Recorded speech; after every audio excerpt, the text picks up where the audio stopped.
If you open up any news app today, you're probably going to see a headline with just a massive statistic. Oh, yeah.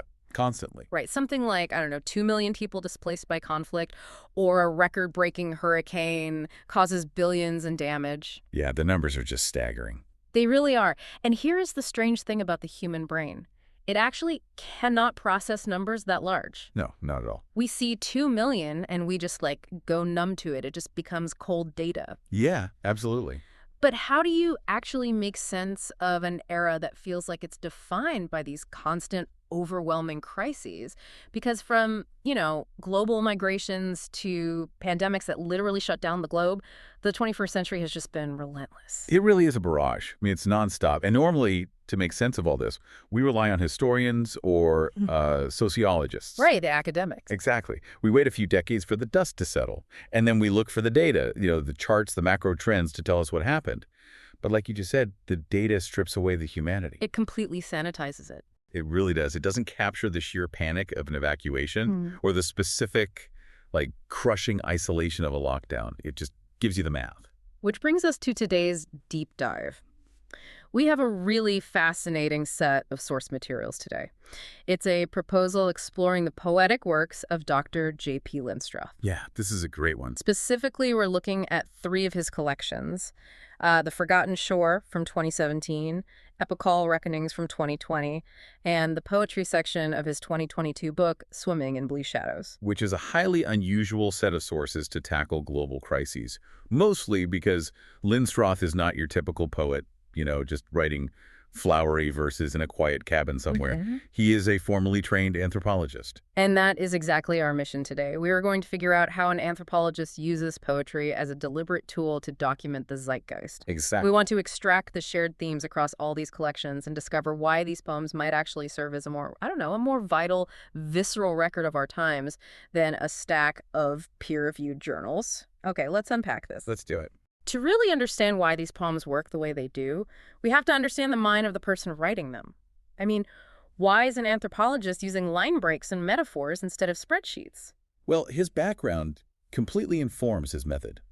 Dr. Linstroth holds a DPhil in social and cultural anthropology for the University of Oxford. Which is no small feat. No, it's huge. Yeah. But he didn't just sit in a pristine library theorizing about human behavior. His career is really defined by being on the ground. Like actually doing the field work? Oh, heavily. He was a Fulbright scholar deep in the jungles and cities of Brazil, studying urban Amerindians in Manaus. Wow. Yeah, and he was out in the streets of South Florida on a Humboldt grant, directly interacting with Cuban, Haitian, and Guatemalan Mayan immigrants. So he's really immersed in these. Completely immersed. He's also a peace advocate on the board of the International Peace Research Association Foundation. So, his daily reality has been looking directly at human displacement, conflict, and survival. It makes me think of his poetry as the field notes of the human soul. Oh, I like that. Yeah, because he has written the dry academic papers filled with statistics about refugees. I mean, he knows how to do that. Right, he's got the credentials for it. But verse does something different. He uses it to paint this raw, emotional picture that forces you, the reader, to actually feel the data. He is bypassing the analytical brain and going straight for the nervous system. What's fascinating here is that Linstroth is entirely deliberate about this mechanism. He's not just writing poems by accident. Right. In the introduction to Epochal Reckonings, he gives us this guiding metaphor that frames his entire approach to writing. He points to Michelangelo's famous prigioni sculptures, which are often called the slaves. Oh, I have some pictures of those. They are those unfinished statues in Florence where the figures look like they're literally twisting in agony, right? Like they're trying to break free from these giant blocks of solid white marble. Exactly those. Linstroth uses that specific image to explain his worldview. He believes all of us are prisoners of our current epoch. Yet it's heavy. We are formed, and often trapped, by the specific historical, political, and social moment we live in. We are basically stuck in the marble of the 21st century. That makes so much sense. Right. So he views his poetry, the literal black words on the white page, as an emergent text. He essentially using verse as a chisel, trying to chip away the stone to free the silent, overlooked voices of this era. That framing completely changes how you read the text. And building on that idea of silenced voices, The sources take us right into how Linstroth documents the so-called Great Migration Crisis. Yeah, he goes deep into that. He doesn't just talk about borders abstractly, he takes us right up to the razor wire. Yes, he does. In Epochal Reckonings, he documents the migration crisis with this agonizing specificity. Take his poem, Melilla. Okay. He takes us to the Gurugу Mountains in Morocco. He describes African migrants, whom he refers to as clandestines, which really emphasizes their hidden, unsanctioned status. Right, they're forced into the shadows. Exactly. And they're from places like Senegal and Mali. They aren't just a statistic of border encounters. He describes them sitting in the pines, drinking hot tea, mentally and physically preparing to rush the fences of the Spanish autonomous city of Melilla. You can just feel the tension in that detail alone, the hot tea before the rush into violence, because they are facing Moroccan police, Spanish civil guards, helicopters. That's terrifying. It is. And then the poem makes this sudden, chilling, historical pivot.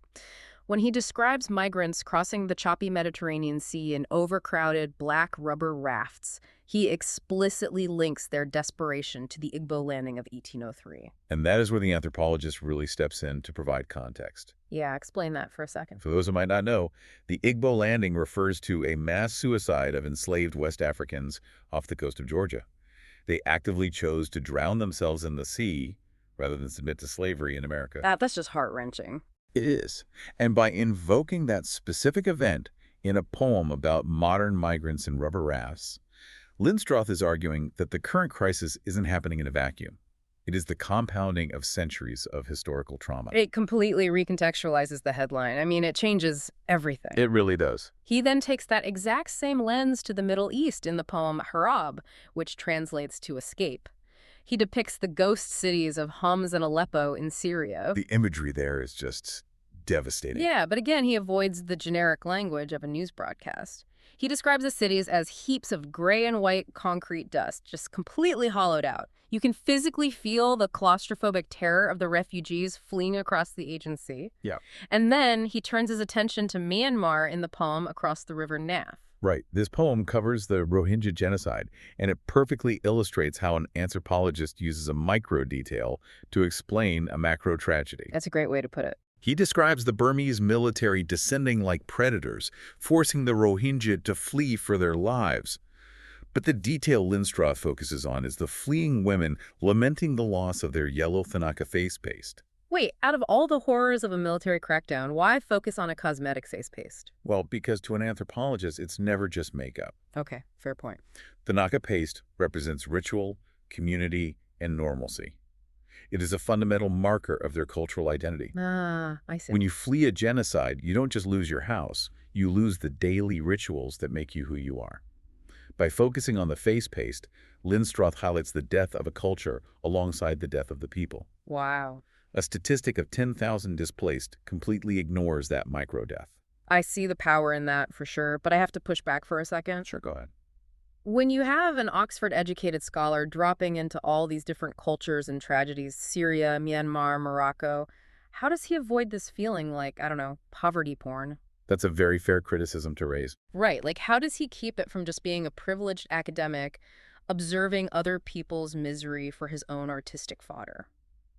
It's a crucial question, and the sources suggest that what elevates Linstroth's work from mere observation is that his lens is fundamentally empathetic, deeply researched, and crucially self-aware. Okay. He isn't just a tourist of tragedy. He proves this by connecting this external global migration to the concept of internal displacement.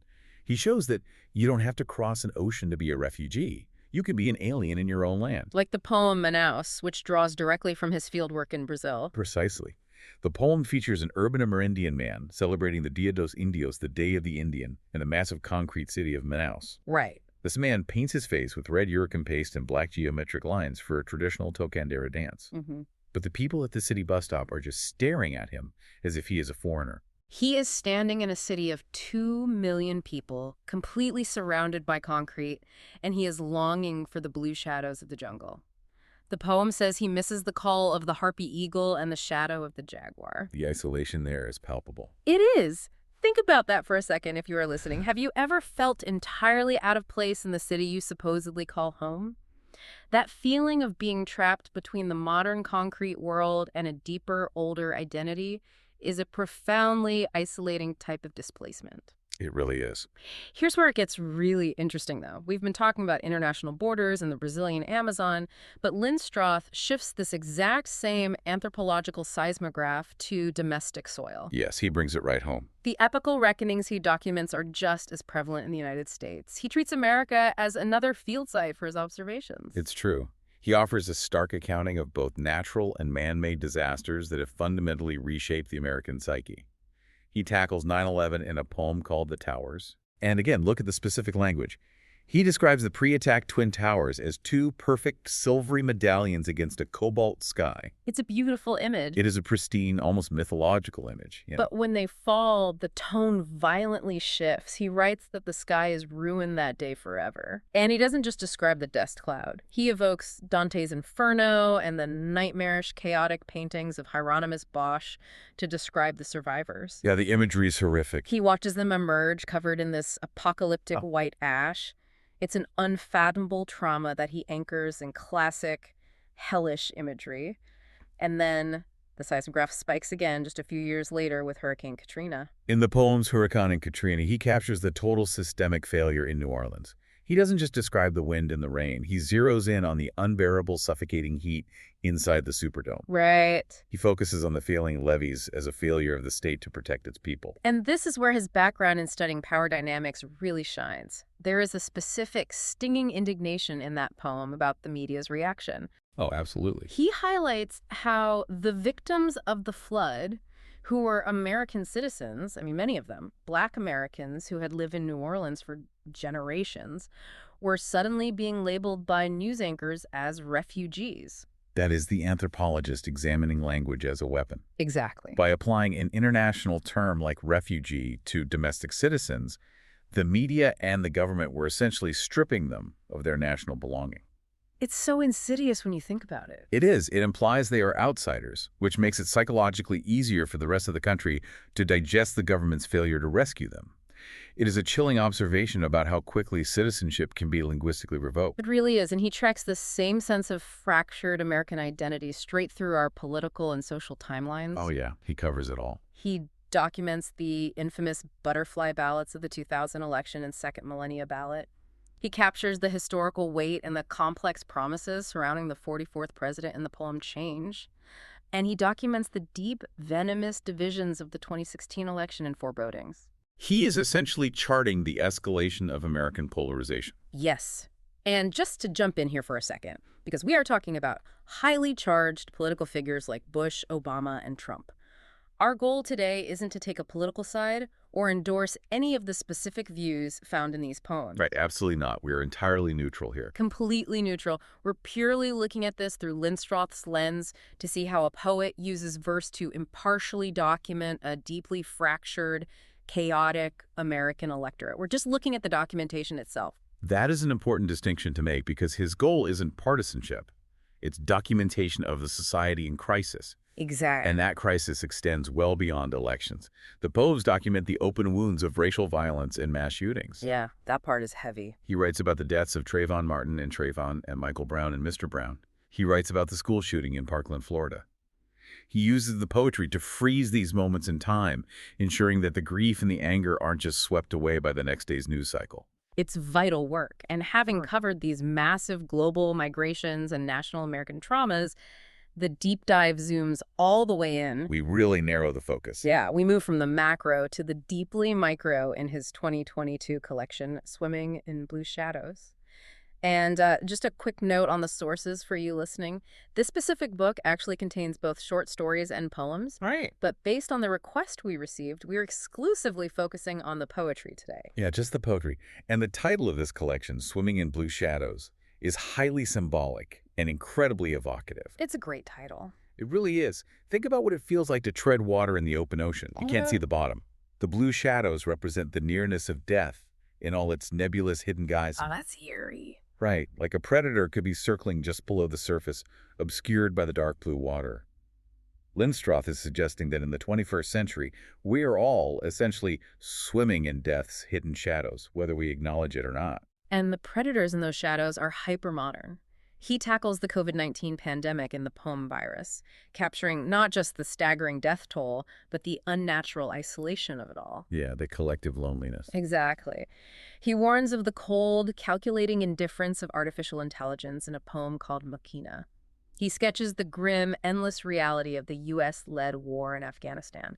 It really feels like the threats are closing in from all sides. If we connect this to the bigger picture, Linstroth is showing us that the macro crises of the world, the pandemics, the rise of AI, the endless wars, they inevitably trickle down to become the micro crises of our own minds. You just can't escape it. You can't.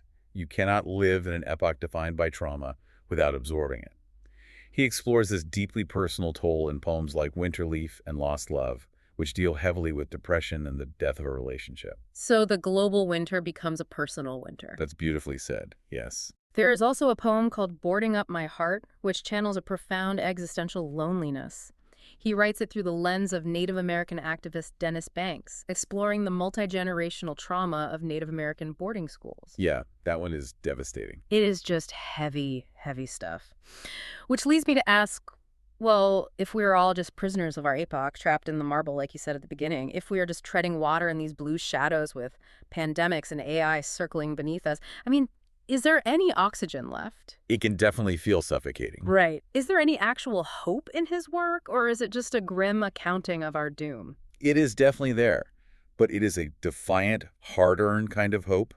The resolution of this collection lies in what can only be described as a youthful celebration of life in the face of the void. Oh, okay. Amidst all the darkness, he includes poems like Let Us Be, Forever Be, and there's a poem called Ellipse that features this incredibly energetic, primordial image of a great ape swinging on a crescent moon. That's quite an image. Right. It represents sheer, unadulterated vitality. So it's about aggressively pushing back against the dark. Exactly. Linstroth explicitly invokes the philosopher Albert Camus and the myth of Sisyphus. Oh, the guy pushing the rock up the hill. Yes. Yes, the world is full of crises. Yes, we are condemned to push a heavy boulder up a mountain every single day, only to watch it roll back down. But the philosophy here is that the act of pushing the boulder, and for Linstroth, the act of writing poetry about that struggle, is how we overcome. I love that. You don't hope for the boulder to disappear. You find your vitality in the struggle itself. The act of documenting the truth is an act of hope. So what does this all mean? Let's zoom out. Dr. J.P. Linstroth proves that poetry isn't just about pretty words, and anthropology isn't just about compiling data tables. Not at all. In his hands, poetry is a vital, razor-sharp anthropological tool. He uses it to record the visceral truth of our times. We traveled from the razor-wire borders of Melilla to the flooded, suffocating Superdome in New Orleans, all the way down to the deep, personal isolation of a modern pandemic. He forces us to feel the data. He ensures that the voices silenced by statistics and endless news cycles are successfully carved out of the marble and entered into the permanent record of our history. Which brings us back to where we started. We are all trying to make sense of an era defined by overwhelming crises. And this raises an important question, something for you to mull over after this deep dive ends. Yeah, this is a great takeaway. Linstroth suggests that we are all formed by our time. We are prisoners to the specific history we were born into. So think about your own life today. If a future anthropologist were to look back and write a poem about your specific daily routine right now, what invisible blue shadows would they see you swimming in? That is such a good question. What is the defining crisis of your personal epoch that you haven't even realized you were a prisoner to? It completely changes how you look at the news and yourself, doesn't it? It really does. Well, thank you so much for joining us on this deep dive into the poetry of J.P. Linstroth. Keep asking questions, keep looking for the humanity hidden behind the data, and we will catch you next time.